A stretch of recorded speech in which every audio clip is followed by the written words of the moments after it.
ಇವತ್ತು ನಾವು ಹೊರಟಿರೋದು ನನ್ನ ಮಗನ ಸ್ಕೂಲ್ ಅಡ್ಮಿಷನ್ ಪ್ರಾಸೆಸ್ ಕಂಪ್ಲೀಟ್ ಮಾಡೋದಕ್ಕೆ. ಬ್ರೇಕ್ಫಾಸ್ಟು ಮನೆಯಲ್ಲಿ ಮಾಡೋಕ್ಕಾಗಿರಲಿಲ್ಲ ಕಾರಣಾಂತರಗಳಿಂದ. ಸೊ ಬೆಳಗ್ಗೆ ನಾವು ಹೋಗಬೇಕಾದ್ರೆ ಆನ್ ದ ವೇ ಬ್ಯಾಟರಾಯನಪುರ ಅಂತ ಜಂಕ್ಷನಲ್ಲಿ ನಾವು ಬ್ರೇಕ್ಫಾಸ್ಟ್ ಮಾಡೋಣ ಅಂತ ನಿಲ್ಲಿಸಿದ್ವಿ. ಇದು ಶಿವಶಕ್ತಿ ಟಿಫನ್ ರೂಮ್ಸ್ ಅಂತ. Very limited menu. ಇಡ್ಲಿ, ಚಿತ್ರಾನ್ನ, ಪಲಾವ್, ಉಪ್ಪಿಟ್ಟು, ಟೊಮ್ಯಾಟೊ ಬಾತ್ ಇಷ್ಟೇ ಇರುತ್ತೆ. ಬಟ್ ನಾವು ಹೋದಾಗ ಆಲ್ಮೋಸ್ಟ್ ಎಲ್ಲ ಖಾಲಿಯಾಗಿತ್ತು. ಪಲಾವ್ ಒಂದೇ ಇದ್ದಿದ್ದು. ಅದು ಪಲಾವ್ ಆವಾಗ ತಾನೇ ಮಾಡಿದ್ದು ಅಷ್ಟೇ. ಬಿಸಿ ಬಿಸಿ ಬಿಸಿ ಆ ಪ್ಲೇಟ್ನ ಸಹ ಹಿಡ್ಕೊಳಕ್ಕೆ ಆಗ್ತಿರ್ಲಿಲ್ಲ ನಮಗೆ, ಅಷ್ಟು ಬಿಸಿ ಇತ್ತು. ಹೊಟ್ಟೆ ತುಂಬ ಕೊಡ್ತಾರೆ and very very minimum price. ನಮ್ಮ ಮಾಮೂಲಿ ಹೋಟೆಲ್ಸ್ ಥರ ಚಾರ್ಜ್ ಮಾಡಲ್ಲ, ತುಂಬ ಕಮ್ಮಿನೇ ಚಾರ್ಜ್ ಮಾಡ್ತಾರೆ. ತುಂಬ ಬಿಸಿ ಬಿಸಿ ಇರುತ್ತೆ, ಕ್ಲೀನಾಗಿರುತ್ತೆ, ನೀಟಾಗಿ ಚೆನ್ನಾಗಿ ಒಳ್ಳೆ ಟೇಸ್ಟಿಯಾಗಿರೋ ಅಂಥ ಬ್ರೇಕ್ಫಾಸ್ಟ್ ಸಿಗುತ್ತೆ.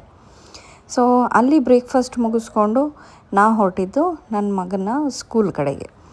ಸೊ ನಮ್ಮ ಮನೆಯಿಂದ ಆಲ್ಮೋಸ್ಟ್ 2.5 hours ಜರ್ನಿ ಆಗುತ್ತೆ ಅವನ ಸ್ಕೂಲ್ಗೆ. ಯಾವ ಸ್ಕೂಲು ಅಂತ ಪ್ಲೀಸ್ ಯಾರು ಕೇಳಬೇಡಿ, ನಾನು ಅದನ್ನು ಡಿಸ್ಕ್ಲೋಸ್ ಮಾಡೋಕ್ಕಾಗಲ್ಲ. ಆ್ಯಂಡ್ ನಾನು ಡಿಸ್ಕ್ಲೋಸ್ ಮಾಡೋದು ನನಗೆ ಇಷ್ಟವೂ ಇಲ್ಲ. ಹಾಗಾಗಿ ಸ್ಕೂಲ್ ಕಡೆ ಹೊರಟೆ. ಸ್ಕೂಲ್ಗೆ ಹೋಗಿ ಅಲ್ಲಿ ಅಡ್ಮಿಷನ್ ಪ್ರಾಸೆಸ್ ಮುಗಿಸೋಣ ಅಂತ ಅಂದ್ಕೊಂಡ್ವಿ. ಬಟ್ ನಮಗೆ ಅಲ್ಲಿಗೆ ಹೋಗೋ ಅಷ್ಟೊತ್ತಿಗೆ ಸ್ವಲ್ಪ ಡಿಲೇ ಆಯಿತು. ರೋಡ್ನಲ್ಲಿ ನಿಮಗೆಲ್ಲ ಗೊತ್ತು ಬ್ಯಾಂಗ್ಳೂರ್ ಟ್ರಾಫಿಕ್ ಇಷ್ಟಿರುತ್ತೆ ಅಂತ. ನಾವು ಬೆಳಗ್ಗೆ ಬೇಗ ಹೊರಟ್ರೂ ತುಂಬ ಟ್ರಾಫಿಕ್ ಇತ್ತು. ಹಾಗಾಗಿ ನಾವು ರೀಚ್ ಆಗೋ ಅಷ್ಟೊತ್ತಿಗೆ ಟೈಮ್ ತೊಗೋತು ಅಲ್ಲಿ. ಬಟ್ ಅಲ್ಲಿ ಹೋದ್ಮೇಲೆ ನಮಗೆ ಪ್ರಾಸೆಸ್ ಏನೋ ಅಷ್ಟು ಟೈಮ್ ಇದಾಗಲಿಲ್ಲ. ಬೇಗನೆ ಎಲ್ಲ ಮುಗಿಸ್ಕೊಂಡ್ವಿ.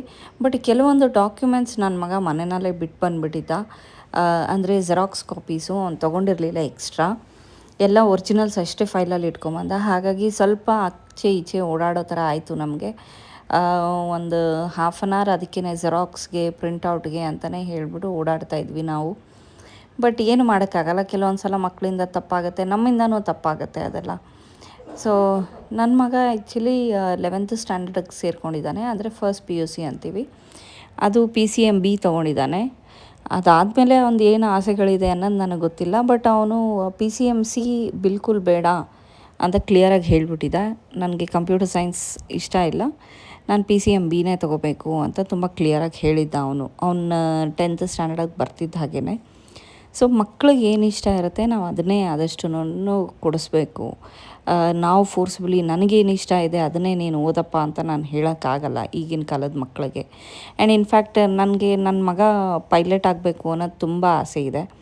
ಬಟ್ ಅವ್ನು ಕ್ಲಿಯರಾಗಿ ಹೇಳ್ಬಿಟ್ಟ, ಸಾರಿ ಅಮ್ಮ, ನಾನು ಪೈಲಟ್ ಆಗೋಕ್ಕಾಗಲ್ಲ. ಯಾಕೆ ಅಂದರೆ ಅದರಲ್ಲಿ ಫಿಸಿಕ್ಸ್, ಕೆಮಿಸ್ಟ್ರಿ ಮತ್ತು ಮ್ಯಾಥಮೆಟಿಕ್ಸ್ ಇದೇನೇ ತುಂಬ ಅಂದರೆ ತುಂಬ ಇಂಪಾರ್ಟೆಂಟು. ಮತ್ತು ಅದರದ್ದೇ ಎಜುಕೇಷನ್ ಭಾಳ ನಡೆಯುತ್ತೆ. ಹಾಗಾಗಿ ನನಗೆ ಸ್ವಲ್ಪ ಮ್ಯಾಥ್ಸ್ ಕಷ್ಟ ಅಂತ ಅನಿಸುತ್ತೆ. ಹಾಗಾಗಿ ನಾನು ಪೈಲಟ್ ಆಗಲ್ಲ and I don't want to get in to that ಅಂತ ತುಂಬ ಕ್ಲಿಯರ್ ಕಟ್ಟಾಗಿ ಹೇಳ್ದ. ಸೊ ಫೈನ್ ಆಯಿತು, ಅವ್ನಿಗೇನು ಇಂಟ್ರೆಸ್ಟ್ ಇದೆ ಅದನ್ನೇ ಮಾಡಲಿ ಅಂತ ಹೇಳಿಬಿಟ್ಟು ನಾವು ಸುಮ್ಮನೆ ಆಗಿಬಿಟ್ವಿ. ಆಮೇಲೆ ಅವ್ನು ಹೇಳ್ದ, ನಾನು PCMB ತೊಗೋತೀನಿ. PCMB ತೊಗೊಂಡು ಆಮೇಲೆ ನನ್ನ ಎಜುಕೇಷನ್ ಹೇಗೆ ನಡೆಯುತ್ತೆ, ಫಸ್ಟ್ PU, ಸೆಕೆಂಡ್ PU, ಅದ್ರ ಬೇಸಿಸ್ ಮೇಲೆ ನಾನು ಡಿಸೈಡ್ ಮಾಡ್ತೀನಿ ಏನು ಮಾಡಬೇಕು ಅಂತ ಅದನ್ನು ಹೇಳ್ದ. ನಾವು ಅದಕ್ಕೆ ಎಲ್ಲದಕ್ಕೂ ಓಕೆ, ನಮಗೇನೋ ಪ್ರಾಬ್ಲಮ್ ಇರಲಿಲ್ಲ. ಸೊ ಅವನಿಗೇನು ಇಷ್ಟ ಎಂಡ್ ಆಫ್ ದ ಡೇ ಅದನ್ನೇ ಮಾಡಬೇಕಾಗಿತ್ತು. ಆ್ಯಂಡ್ ನಾವು ಅವನಿಗೆ ಅಡ್ಮಿಷನ್ ಮಾಡೋಕ್ಕೆ ಹೊರಟಿದ್ದ ದಿನ ಅವತ್ತು ಶನೈಶ್ವರನ ಜಯಂತಿ ಏನೋ ಇತ್ತಂತೆ. ಸೊ ಎಲ್ಲಿ ನೋಡಿದ್ರೂ ಶನೈಶ್ವರನ ದೇವಸ್ಥಾನ ಹತ್ರ ಫುಲ್ ರಶ್ ಇತ್ತು. ಯಾವ ದೇವಸ್ಥಾನ ನೋಡಿದ್ರೂ 2-3 ದೇವಸ್ಥಾನ ಸಿಕ್ತು. ಆ್ಯಂಡ್ ಎಲ್ಲ ದೇವಸ್ಥಾನಗಳೂ ತುಂಬ ಕ್ರೌಡಿಗೆ ಇರ್ತಿತ್ತು. ಬಟ್ ನಮಗೆ ಹೋಗೋಕ್ಕಾಗಲಿಲ್ಲ. ನಾವು ಅಡ್ಮಿಷನ್ ತುಂಬ ಇಂಪಾರ್ಟೆಂಟ್ ಇದ್ವಿ. ಸೊ ದೇವ್ರಿಗೆ ಗೊತ್ತು, ದೇವ್ರ ಮೇಲೆ ಭಾರ ಹಾಕ್ಬಿಟ್ಟೇ ನಾವು ಅವನ ಅಡ್ಮಿಷನ್ ಪ್ರಾಸೆಸ್ನ ಮುಂದುವರಿಸಿದ್ದು. ಆ್ಯಂಡ್ ಇನ್ನೊಂದೇನಂತ ಅಂದರೆ, ದೊಡ್ಡವ್ರು ಹೇಳಿದ್ದಾರೆ, ನಮ್ಮ ಸಿದ್ಧಗಂಗಾ ಸ್ವಾಮೀಜಿಗಳು ಹೇಳಿದ್ದಾರೆ, ಕಾಯಕವೇ ಕೈಲಾಸ. ಸೊ ದೇವ್ರನ್ನ ನಾವು ಮಾಡೋ ಕೆಲಸದಲ್ಲಿ ನೆನೆಸ್ಕೊಂಡು ಅದನ್ನು ಮುಂದುವರಿಸ್ಕೊಂಡು ಹೋಗಬೇಕು. ದೇವರು ಅಂತ ದೇವ್ರ ಮುಂದೆ ಕೂತ್ಕೊಂಡ್ರೆ ಅದರಿಂದ ಏನೂ ಪ್ರತಿಫಲ ಬರಲ್ಲ. ಸೊ ನಾವು ಮಾಡೋ ಕೆಲಸ ನಮ್ಮ ಪಾಡಿಗೆ ನಾವು ಮಾಡ್ಕೊಂಡು ಹೋಗ್ತಾ ಇರಬೇಕು. ಆ್ಯಂಡ್ ಇದೇ ಖುಷಿನಲ್ಲಿ ಇವತ್ತು ನಾವು ಡಿನ್ನರ್ಗೆ ಅಂತ ಹೊರಗಡೆ ಹೋಗಿದ್ವಿ. ಬಟ್ ನಥಿಂಗ್ ಎಕ್ಸ್ಟ್ರಾಡಿನರಿ ಅಂತ ಏನೂ ಇಲ್ಲ. ಸಿಂಪಲ್ಲಾಗಿ ಏನಾದ್ರೂ ವೆಜಿಟೇರಿಯನ್ ಫುಡ್ ತಿಂದು ಬರೋಣ ಅಂತ ಹೋದ್ವಿ.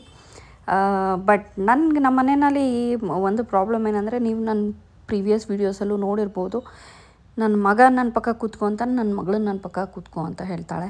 ಸೊ ಆ ಇಬ್ಬರು ಟಾರ್ಚರ್ ಮಧ್ಯೆ ನನಗೆ ತಲೆ ಕೆಟ್ಟೋಗುತ್ತೆ. ಎಷ್ಟೋ ಸಲ ಅನ್ಕೋತೀನಿ ನಿಜವಾಗ್ಲೂ ಅವರಪ್ಪ ಆರಾಮಾಗಿದ್ದಾರೆ, ಅವ್ರಿಗೆ ಯಾವ ಟೆನ್ಷನ್ ಇಲ್ಲ. ಇವರಿಬ್ಬರು ನೋಡಿದ್ರೆ ನನಗೆ ಟಾರ್ಚರ್ ಮೇಲೆ ಟಾರ್ಚರ್ ಕೊಡ್ತಾನೇ ಇರ್ತಾರೆ, ಈ ಕಡೆ ಕೂತ್ಕೋ ಆ ಕಡೆ ಕೂತ್ಕೋ ಅಂತ. ಆ್ಯಂಡ್ ನನ್ನ ಮಗ ಇನ್ನೇನು ಹಾಸ್ಟೆಲಿಗೆ ಹೊಟ್ಟೋಗ್ತಾನೆ ಇರಲ್ಲ, ಇನ್ನೊಂದು ವಾರ ಅಷ್ಟೇ ಇರ್ತಾನೆ ಅಂದ್ಬಿಟ್ಟು ಅವನ ಪಕ್ಕದಲ್ಲಿ ಕೂತಿದ್ದ ತಕ್ಷಣ ನನ್ನ ಮಗಳಿಗೆ ಕೋಪ ಬಂದುಬಿಡ್ತು. ನನ್ನ ಮಗಳು ಹಬ್ಬ ಒಂದು ಜಗಳ ಮಾಡ್ತಾಳೆ, ಯಾವಾಗಲೂ ಮಗ ಮಗ ಮಗ ಅಂತೀರಾ ನೀವು ಅಂತ ಫುಲ್ಲು ಜಗಳ ಮಾಡ್ತಾಯಿರ್ತಾಳೆ. ಫೈನಲಿ ಸ್ವಲ್ಪ ಹೊತ್ತು ಆದಮೇಲೆ ಹಾಗೆ ಕನ್ಸೋಲ್ ಮಾಡಿದ್ವಿ ಅವಳನ್ನು, ಸಮಾಧಾನ ಆದಳು. ನಾವು ಊಟಕ್ಕೆ ಹೋಗೋಕ್ಕಿಂತ ಮುಂಚೆ ದೇವಸ್ಥಾನಕ್ಕೆ ಹೋಗಿ ದೇವ್ರಿಗೊಂದು ನಮಸ್ಕಾರ ಹಾಕೋಣ ಅಂತ ಅಂದ್ಕೊಂಡು ದೇವಸ್ಥಾನಕ್ಕೆ ಹೋಗಿದ್ವಿ. ಯಾಕೆ ಅಂದರೆ ನನ್ನ ಮಗಂದು ಇವತ್ತು ಏನು ಎಫರ್ಟ್ಸ್ ಇದೆ ಆ್ಯಂಡ್ ಅವನು ಏನು ಸಕ್ಸಸ್ ಕಂಡಿದ್ದಾನೆ, ಅದಕ್ಕೆ ದೇವ್ರು ಕೂಡ ಇಂಪಾರ್ಟೆಂಟು. ಸೊ ದೇವ್ರ ಬ್ಲೆಸ್ಸಿಂಗ್ಸ್ ಇಲ್ದಿರ ಆ್ಯಂಡ್ ನನ್ನ ಮಗನ ಹಾರ್ಡ್ ವರ್ಕ್ ಇಲ್ದಿರ ನಾವು ಏನು ಈ ಎಕ್ಸ್ಟೆಂಟಿಗೆ ಈ ಲೆವೆಲಿಗೆ ರೀಚ್ ಆಗೋಕ್ಕಾಗ್ತಾ ಇರಲಿಲ್ಲ. So thanks to God and thanks to my son also.